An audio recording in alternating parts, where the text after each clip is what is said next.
അമർനാഥ് പറഞ്ഞ അതേ സ്പോട്ടിൽ പോയി അതേ 80 കുടുംബങ്ങളൊന്നും താമസിക്കാതെ തെളിയുകയും ചെയ്തിട്ടുണ്ട്. അത് ഒരു ചെറിയ അംശം മാത്രമാണ്. ഞങ്ങൾ കണ്ടെത്തിയിരിക്കുന്നത് ഇന്ത്യയിലെ ഏറ്റവും കൂടുതൽ ഞെട്ടിപ്പിക്കുന്ന വിവരങ്ങളാണ്. കാരണം ഒരു അസംബ്ലി മണ്ഡലത്തിൽ 1,00,000 വോട്ടിൻ്റെ കൃത്രിമമാണ് ഞങ്ങൾ ചൂണ്ടിക്കാണിച്ചിരിക്കുന്നത്. ഒരു അസംബ്ലി മണ്ഡലത്തിൽ ഇത് ഒരു ഒറ്റപ്പെട്ട സംഭവം മാത്രമാണ്. ഞങ്ങളീ നിരന്തരമായിട്ട് ഇതിൻ്റെ പിന്നാലെ നിൽക്കാൻ പോവാണ്. ഞങ്ങൾ മറ്റു പല അസംബ്ലി മണ്ഡലങ്ങളും പരിശോധിക്കാൻ പോവാണ്.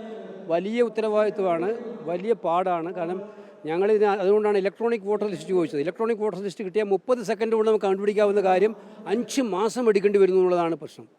പക്ഷേ എന്നാലും ഇത് ഇന്ത്യയിലെ ജനാധിപത്യത്തിൻ്റെ സംരക്ഷണത്തിന് ഏറ്റവും ആവശ്യമുള്ള കാര്യമാണ്. നമുക്ക് ചെയ്യാനുള്ള വോട്ടവകാശം നമുക്കുള്ള വോട്ടവകാശമാണ്. ഇത് കട്ടുകൊണ്ടുപോകുന്ന അവസ്ഥ അനുവദിക്കാൻ കഴിയില്ല. ഞങ്ങളതുകൊണ്ട് ശക്തമായിട്ട് ഇത് പോരാട്ടവുമായിട്ട് മുന്നോട്ട് പോകും. അല്ല, അവർ പരിഹാസം നടത്തുന്നതിനകത്ത് എന്ത് കാര്യം? അവർക്ക് പരിഹസിക്കാതിരിക്കാൻ പറ്റില്ല. അവരുടെ പ്രധാനമന്ത്രി തന്നെ ഇങ്ങനെ കള്ളത്തരം നടത്തിയിട്ട് പ്രധാനമന്ത്രി ആയ ആളാണ്. ഭൂരിപക്ഷം കൊണ്ട് പ്രധാനമന്ത്രി ആയ ആളല്ല. ഭൂരിപക്ഷം കിട്ടിയിട്ട് വാരാണസി പോലും ഞങ്ങൾക്ക് സംശയമുണ്ട്. നിങ്ങൾക്കറിയാലോ വാരാണസിയിൽ ആദ്യം എങ്ങനെയാണ് ഇലക്ഷൻ പോയെന്ന്. ഇത് ഞങ്ങൾ എന്തായാലും ഈ കാര്യം ഇതിനകത്തൊരു നീതി ലഭിക്കുന്നത് വരെയുള്ള പോരാട്ടവുമായിട്ട് മുന്നോട്ട് പോകും. ഒരു സംശയവും വേണ്ട.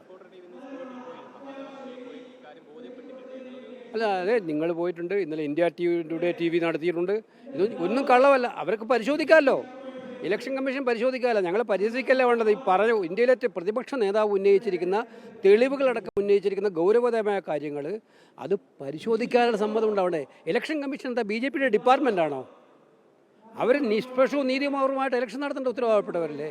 അത് നടത്തുന്നില്ലെങ്കിൽ എങ്ങനെ നടത്താൻ പറ്റുമെന്നുള്ളത് ഞങ്ങൾ കാണിക്കും. ഞങ്ങൾ തിങ്കളാഴ്ച പാർട്ടിയുടെ ഉത്തരവാദപ്പെട്ട ഭാരവാഹികളുടെയും ഇൻചാർജിൻ്റെയും യോഗം വിളിച്ചു കൂട്ടിയിട്ടുണ്ട്.